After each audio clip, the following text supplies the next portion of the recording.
What is up, everybody? This is Erik, the one and only barrier collector, and today I'm going to be showing you another game from my youth that I loved and hated it, but at the end of the day, it's nostalgic and I liked it. I liked it, and I will explain a little bit further. And that game is Wall Street Kid for the NES. Now, this game was made by Sofel, and it came out around December 20 of 1989. Imagine getting this one in your Christmas tree when you were a kid.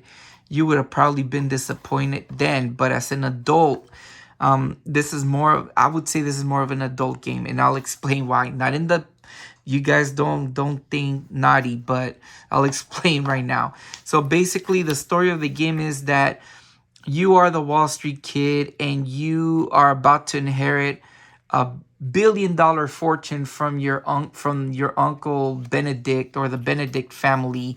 But before you get the money, you have to be able to make $1 million on your own. I think it's $1 million that you have to raise by a certain amount of time. But at the same time, you got to buy yourself certain items like a mansion, a yacht, and then at the same time pamper your girlfriend, more like your fiance, soon to be wife, and everything, and make sure that you maintain that money. You start with $500,000, and then you got to turn that 500,000 into a million, or turn it into a lot of money by the end of the time period. And you could call this game an RPG. I call it more of a tactical strategy simulation. That's a better word for it, because you'll spend most of your time in the computer trying to make sure you buy the right stock and make sure you make the right amount of money buying and selling before the end of the week, by the end of the week when the market closes. And every week or so you get a password. It's how you save the game. But the first level is buying a mansion before the end of the month.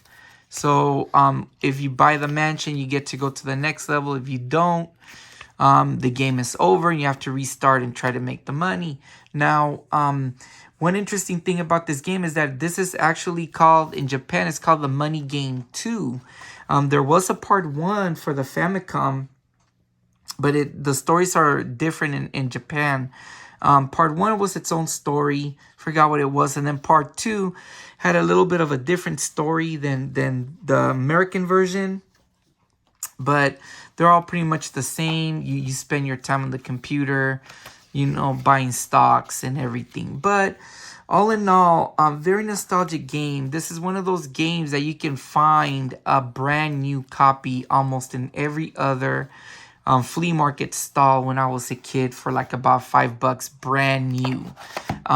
Really, really cheap game. To this day, this is not an expensive game, but it's fun to give it a shot. I would suggest, if you're my work history since I was a teenager, for most of my time I was accounting, bookkeeping, so that's been my forte since I was a late teenager, working, in real life. And now that I was more savvy in accounting and things like that, and well, when it comes to the market, it's one of those things that I've always been interested in stocks and everything, but I've been kind of scared because I see it as a gamble, and when it comes to gambling, I'm not very good at it. So when I know what I shouldn't do, I stay away from it. But it's something that has always caught my eye since I was in high school, to dabble in the stocks and all of that. But if you want to give this one a try, this is a good way to practice, I would say.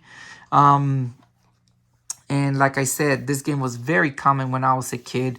So I bought this game when I was a kid, and even when I was a kid, I took a little bit of a liking. I like the artwork and the style is very comic-like looking. The packaging is very, very tricky. If you buy this game, as a kid, you're like, oh, you probably think, he's some type of a bank robber or something. And you just want to play it. But when you play it, actually, you'll be like, oh, God, what am I playing? But as the adult me, this one was more entertaining because I kind of have an idea of what they're talking about when it comes to profit loss, to stocks and things like that. So I'm more familiar with it than when I was a kid. But it's not for everybody. I would suggest you guys give it a shot if you want to. If you don't, I can understand why you guys wouldn't like it. But anyways, hope you guys enjoy the gameplay of the game, because I beat this game a while back, a long time ago, with cheats. And when I was a kid, I never even got past the first month. So I try to challenge myself. This is kind of like also a challenge to see if I can get through the first month and buy the mansion and have enough money to go to the next level. Did I do it? Did I manage to succeed or not? Only one way to find out is to see my gameplay of the game.